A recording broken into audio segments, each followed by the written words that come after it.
Thank you, Simon, and thank you for that warm welcome. So I'm really excited and happy to be here to talk about the future of work with you. And you see from my title that I'm making a claim that the future of work is about much more than just work.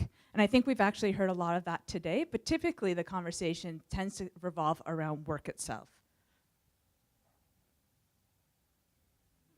So, don't hit the square button, okay. Simon and I work together, so he's used to me messing up. Okay, let's try that again. Okay, so as I said, before we dive in to talk about it being beyond work, we need to actually unpack what do we mean by work. And typically the conversations around the future of work focus in on these things. The activities or tasks to be undertaken, and those have evolved into those activities or tasks that are actually paid for. And we often hear people talk about what will be the tasks that humans will do. Will they be replaced by AI? Where is it going? And so if the future of work is about more than just work, what is it about? So some of the conversation is obviously about technology, and we've heard a lot about that today, and it's one of the obvious parts that we think about when we think about the future of work.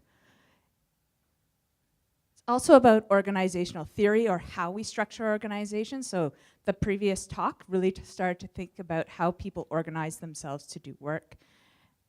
And it's also about government policy. So what are the government laws, regulations that we put in place to protect earners, but also to protect the employers in those areas? And those three are the things that we can see when we talk about the future of work. But there's another layer that I want to spend some time talking to you about. So the future of work is also about the people who are doing the work and living their lives.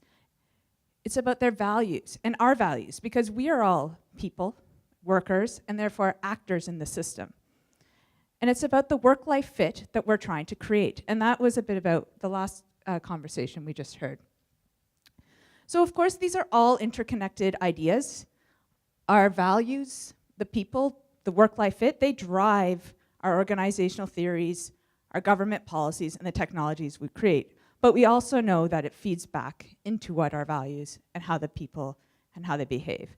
Now, because the bottom three are often talked about, I'm really excited to talk to you about the top three and how they might be changing and how do we want to design the future of work.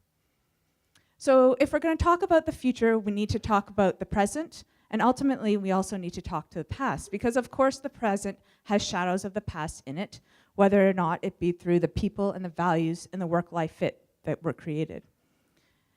So a lot of our organizational theory and our labor laws are actually predicated from the 1940s to the 1960s, when this was the common narrative about the people.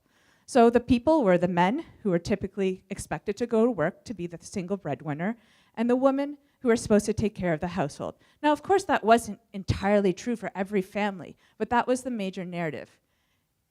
And it got codified into our organizational theory through concepts like the ideal adult worker, which meant that a worker was available without external impingements on their lives. The families were taken care of by other people. And it shows up in our labor laws that were really designed around protecting the single breadwinner when they had gaps in their employment. Of course, through time, things get challenged, their values get challenged, and I felt really silly putting this slide together of women marching in the street because it's happening today in Toronto. But they were challenging some of the values and the people and the work-life fit. They were challenging who worked. And so we see an emergence of a shift in how we think about gender and their roles in the family. And labor laws change at times, but this was one of the shifts that didn't necessarily get codified.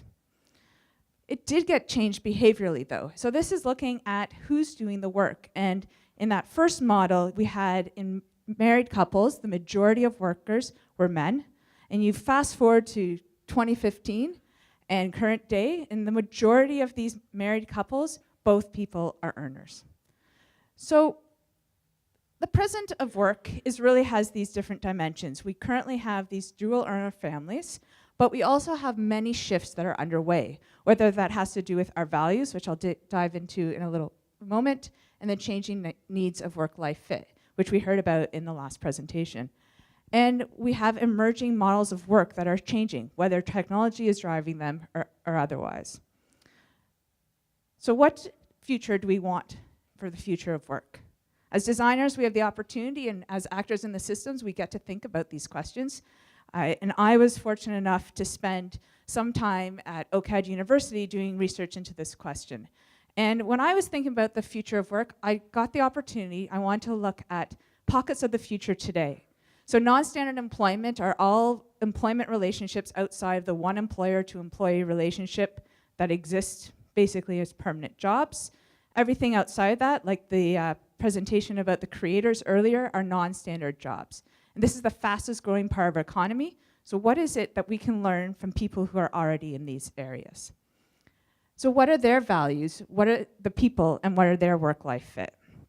So some big things that I learned from interviewing parent couples in non-standard employment, and particularly parents, because they have external impingements. So what does the future look like? So one of the big findings was, not surprisingly, that the dual earner model is not working for these parents. They are torn between being an ideal worker and an ideal parent. And subsequently, they're looking for new ways, new earning and caring models that fit their values. One of the important values they talked about was having a new frame on gender. It wasn't a woman's role or a man's role. It was parenting that we both had to share. So we were looking for new models, and they chose the new model in non-standard employment, not because it's perfect, but because it gave them something else. So what this points towards is this shifting value structure, where in majority of our groups, we see that we value caring over earning. Women's rights movements quickly devalued a lot of the work that women did at home. And in these families, they're talking about how actually those are quite important and quite valuable. We also see that there's a growing reality that this responsibility of parents is shared between both adults. Yes, we've had dual earner families for a long time, but we're only now starting to see a shift in that genderized role to being equally shared, which means most workers are also carers. And that's also increasing as we have aging parents. The other big thing that came through from these parents when we're talking about the future of work is that non-standard employment forces them to do a lot of activities that were used to be taken care of by their employer. And so we see this unbundling of things like scheduling, marketing, training, but also the benefits that came along with a group of workers together, which were collective bargaining, employment insurance, benefit leaves programs. And so we have this shift where we're no longer having single employers and single consistent forms of employment, which is very different from standard employment that our systems are built on. We also see that childcare desperately doesn't match these new forms of work. They're not 9-to-5 jobs. So what is the future for these families? And we also see that technology and the choice to be in non-standard employment is increasingly putting the emphasis on looking for new careers for all workers. And finally, a big thing that came through was that the social system is not set up to support people in non-standard employment. So when we think about the future of work, we need to start to think about new models of supporting families. So the implication we heard today, mental health for these groups, just like mental health in other forms of employment, are still quite challenging, but it gave them something else from a value perspective. So when we think about design the future of work, we actually need to have a broader perspective and a broader set of design considerations. So I have a few that came from my research that is designers in the room, policymakers, government, workplaces can think about when you're thinking about designing opportunities in the future of work.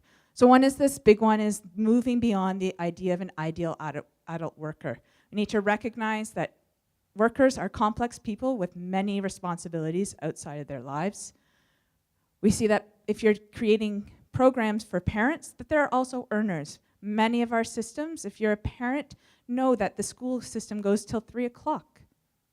It's really hard when you have to work till 5. So what are the different models to recognize that their parents are also earners? We need to think about a social safety net for all. Historically, people have said, oh, you get flexibility. You don't need that benefit. But if that becomes the majority, how do we create a system to support that? Oops. And the last one is this idea of multiple income. If you think about how the Canadian pension plan works, how employment insurance works, they're all tied up in having the benefit coming through the employer, having a single employer. But having multiple sources of income really changes that dynamic. So I've got a few innovation opportunities to think about when we're designing the future of work based on these, based on this research, to think about if you're in the space of creating the future of work, which I believe we are all actors in. So one big area is around temporal flexibility. So this looks like whether you're in standard employment or non-standard employment. Parents, earners, we're looking for having new forms of work where our days can be more flexible to meet the needs of caring, which we're seeing it emerging as a very important value. Career switching. This is a big opportunity, and it's not just driven by new value systems, but also driven by this massive shift in the types of jobs that are going to be available. I think someone started the day today saying 30 years ago they never thought this would be their job. Well, the jobs that we think we're going to have 5, 10 years from now probably don't exist yet. So this need is a big one. There's also a big opportunity around earner protections, looking at how we can create systems that are tied to the earner as opposed to tied to their single employer. And finally, there's an opportunity around flexible childcare, which there's lots of new platforms that are starting to be developed to look at this model in meeting new needs where we're not all in standard employment. And finally, mental health. I think this isn't an opportunity where we've heard it actually throughout the day in different ways about creating workplaces that have technologies to create more healthy spaces, to how people manage their time. This is a big area where I think there's a lot of opportunity. So I hope you will agree with me that the future of work is about more than just work. It is about organizational theory, technology, government policy, but it is really about the people and the values and what we really want for work-life fit. So thank you very much for your time, and we can talk about robots later.